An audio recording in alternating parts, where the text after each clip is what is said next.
તો ચાલો 27 જાન્યુઆરી 2026ની આસપાસની જે ઘટનાઓ છે એના પર થોડી ઊંડાણમાં ચર્ચા કરીએ. આજે આપણી પાસે વાત કરવા માટે ઘણું બધું છે. એક તરફ 77માં પ્રજાસત્તાક દિવસની ભવ્ય ઉજવણી છે, તો બીજી બાજુ ઉચ્ચ શિક્ષણ અને ઉર્જા ક્ષેત્રમાં કેટલાક મોટા નિર્ણયો લેવાયા છે જે ભવિષ્યને આકાર આપશે. આપણો હેતુ એ સમજવાનો છે કે આ બધી બાબતો એકબીજા સાથે જોડાયેલી કેવી રીતે છે. બિલકુલ. આજે આપણે જે વિષયો પર વાત કરીશું ને એ ખાલી અલગ અલગ સમાચાર નથી. આ તો એક મોટા ચિત્રના નાના નાના ટુકડાઓ છે એમ સમજો. એક તરફ રાષ્ટ્રીય ગૌરવ છે તો બીજી તરફ તેને ટકાવી રાખવાના પડકારો. અને આ બધાની વચ્ચે ભવિષ્યની તૈયારીઓ. તો શરૂઆત ગૌરવની ક્ષણથી જ કરીએ. 77મો પ્રજાસત્તાક દિવસ. દિલ્હીના કર્તવ્ય પથ પરની પરેડ તો હંમેશની જેમ શાનદાર હતી, પણ આ વર્ષની થીમ એ બહુ ખાસ હતી. વંદે માતરમના 150 વર્ષ. મને લાગે છે કે આના દ્વારા ઇતિહાસને ફરીથી જીવંત કરવાનો એક પ્રયાસ થયો. ચોક્કસ. અને આ ઐતિહાસિક ઉજવણીમાં જે મુખ્ય અતિથિઓ હતા એ વર્તમાન રાજનીતિનો એક બહુ મોટો સંકેત આપી રહ્યા હતા. ભારતના ઇતિહાસમાં પહેલીવાર એવું બન્યું કે યુરોપિયન યુનિયન એટલે કે EU ના બે સૌથી મોટા વડા, યુરોપિયન કમિશનના પ્રમુખ ઉર્સુલા વોન ડેર લેયન અને યુરોપિયન કાઉન્સિલના પ્રમુખ એન્ટોનિયો કોસ્ટા એક સાથે મુખ્ય અતિથિ હતા. ઓહ, આ ખરેખર રસપ્રદ છે, કારણ કે સામાન્ય રીતે તો કોઈ એક દેશના વડાને જ આમંત્રણ અપાતું હોય છે. બે મોટા નેતાઓનું એકસાથે આવવું એ તો સ્પષ્ટપણે બતાવે છે કે ભારતનું વૈશ્વિક કદ કેટલું વધી રહ્યું છે. પણ શું આ માત્ર રાજદ્વારી સંબંધોની વાત છે કે એની પાછળ કોઈ ઊંડી રણનીતિ પણ છે? જો, આ ખૂબ સારો પ્રશ્ન છે. આ માત્ર સંબંધોનું પ્રદર્શન નથી.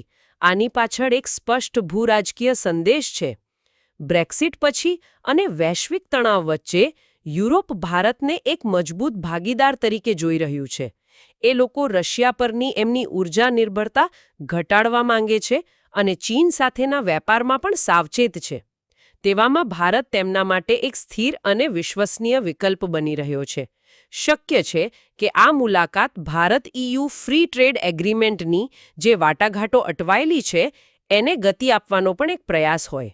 અચ્છા, એટલે કે કર્તવ્ય પથ પર પરેડની સાથે સાથે રાજદ્વારી ચેસબોર્ડ પર પણ મહત્વની ચાલ ચલાઈ રહી હતી. પરેડની વાત કરીએ તો સૈન્ય પ્રદર્શનમાં આત્મનિર્ભર ભારતની ઝલક એકદમ સ્પષ્ટ હતી. ઘણા સ્વદેશી હથિયારો જોવા મળ્યા. હા, પરંપરાગત કૂચ તો હતી જ, પણ આ વખતે બેટલ એરો ફોર્મેટ જેવી નવીનતા પણ હતી, જેમાં યુદ્ધના દ્રશ્યો જીવંત કરાયા.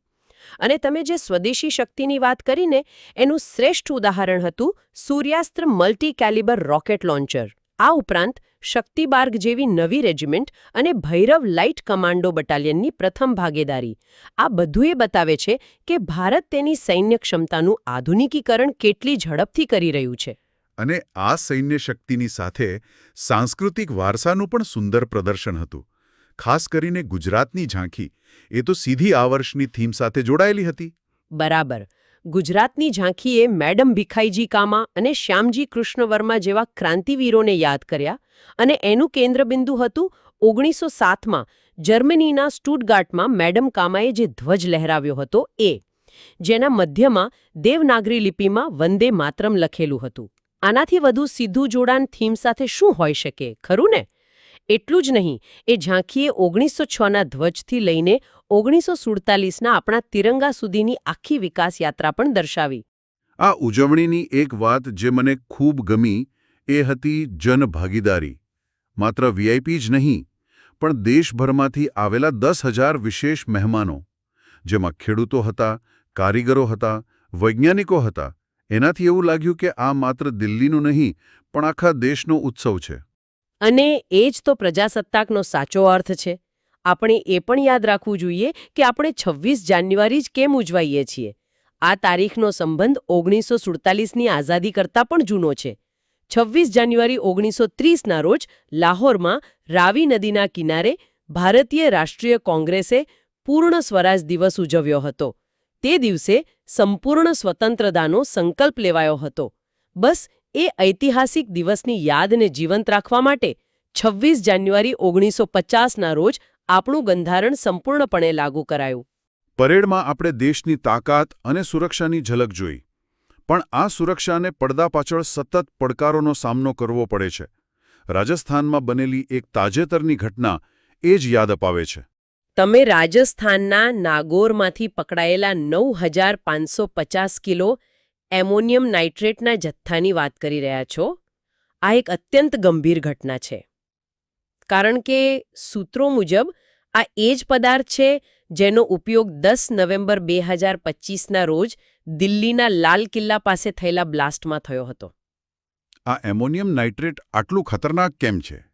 દેખાવમાં તો એ સામાન્ય ખાતર જેવું જ હોય છે. અને એ જ એની સૌથી મોટી સમસ્યા છે. આ પદાર્થ છે ને એમોનિયમ નાઇટ્રેટ, એની બેવડી ઓળખ છે. એક તરફ એ ખેતી માટે નાઇટ્રોજનનો ઉત્તમ સ્ત્રોત છે, મતલબ કે એક શક્તિશાળી ખાતર. પણ બીજી તરફ જ્યારે તેને ડીઝલ જેવા સામાન્ય ઈંધણ સાથે ભેળવવામાં આવે છે ત્યારે તે એક અત્યંત વિનાશક વિસ્ફોટક બની જાય છે. તે સસ્તું અને સરળતાથી ઉપલબ્ધ હોવાથી આતંકવાદી જૂથો માટે હંમેશા એક પસંદગીનો વિકલ્પ રહ્યો છે. એટલે એક તરફ દેશની સરહદો અને શહેરોની સુરક્ષાનો પડકાર છે, તો બીજી તરફ દેશના નાગરિકો વચ્ચે સામાજિક સુરક્ષા અને સમાનતા સ્થાપિત કરવાનો પડકાર પણ છે. આ સંદર્ભમાં ઉચ્ચ શિક્ષણ ક્ષેત્રે એક મોટો ફેરફાર આવ્યો છે. હા, તાજેતરમાં યુનિવર્સિટી ગ્રાન્ટ્સ કમિશન એટલે કે યુજીસીએ ઉચ્ચ શિક્ષણ માટે કેટલાક નવા નિયમો બહાર પાડ્યા છે. યુજીસી ઉચ્ચ શિક્ષણ સંસ્થાઓમાં સમાનતાને પ્રોત્સાહન નિયમો 2026. આ નિયમોમાં ઘણું બધું છે, પણ એક જોગવાઈ ઐતિહાસિક છે. એ કઈ જોગવાઈ છે?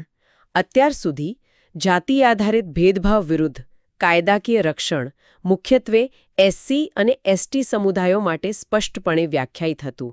આ નવા નિયમોમાં ઇતિહાસમાં પહેલીવાર અન્ય પછાત વર્ગ એટલે કે ઓબીસીને પણ આ ભેદભાવ વિરોધી કાયદાકીય માળખામાં સ્પષ્ટપણે સામેલ કરવામાં આવ્યો છે. આ એક ખૂબ મોટું પગલું છે, જેનો હેતુ શિક્ષણ સંસ્થાઓમાં સમાનતાના દાયરાને વધુ વ્યાપક બનાવવાનો છે.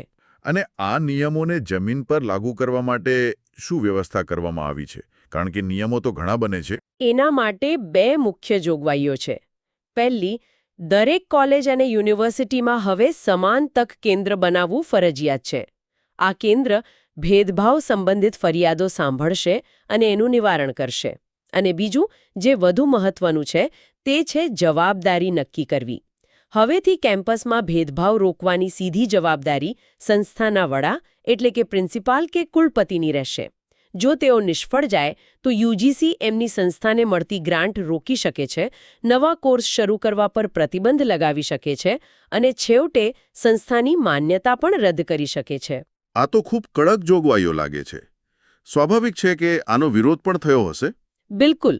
આ નિયમો જાહેર થતાં જ સોશિયલ મીડિયા પણ #UGC રોલબેક હેશટેગ સાથે વિરોધ શરૂ થયો. અને હવે તો આ મામલો સુપ્રીમ કોર્ટ સુધી પહોંચ્યો છે. આ બતાવે છે કે ભારતમાં અનામત અને સમાનતા સંબંધિત કોઈ પણ નીતિ કેટલી જટિલ અને સંવેદનશીલ હોય છે ને. સાચી વાત છે. તો આ થઈ વર્તમાનના પડકારોની વાત. હવે જરા ભવિષ્ય તરફ નજર કરીએ. અને ભવિષ્યની વાત આવે એટલે સૌથી પહેલા યુવાનો યાદ આવે. 25 જાન્યુઆરી રાષ્ટ્રીય મતદાતા દિવસ પર માય ભારત માય વોટ અભિયાન શરૂ કરાયું. હા, અને આ અભિયાન દેખાય છે તેના કરતાં વધુ ઊંડું છે. આ માત્ર નવા મતદારોની નોંધણી માટે નથી. તેની પાછળ એક મોટો પડકાર છે. શું સોશિયલ મીડિયા પર રાજકીય રીતે અત્યંત સક્રિય દેખાતી યુવા પેઢી ખરેખર મતદાન મથક સુધી જશે? કારણ કે ભૂતકાળના આંકડા બતાવે છે કે ખાસ કરીને શહેરી વિસ્તારોમાં યુવાનોમાં મતદાનનું પ્રમાણ ચિંતાજનક રીતે ઓછું રહ્યું છે. આ અભિયાન સીધું એ સમસ્યાને નિશાન બનાવી રહ્યું છે. એ યુવાનોમાં નાગરિક જવાબદારીની ભાવના કેળવવાનો પ્રયાસ છે. યુવા શક્તિની સાથે દેશના ભવિષ્યનો બીજો મોટો આધારસ્તંભ છે ઊર્જા. આ જ અઠવાડિયે ગોવામાં ભારત ઊર્જા સપ્તાહ 2026નું આયોજન થયું.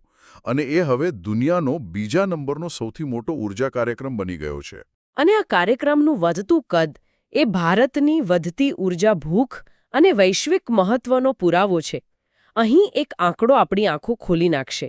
આંતરરાષ્ટ્રીય ઊર્જા એજન્સીના વર્લ્ડ એનર્જી આઉટલુક 2025 રિપોર્ટ મુજબ આજથી લઈને 2050 સુધીમાં દુનિયામાં ઊર્જાની માંગમાં જે કુલ વધારો થશે તેમાંથી 23%થી વધુ હિસ્સો એકલા ભારતનો હશે.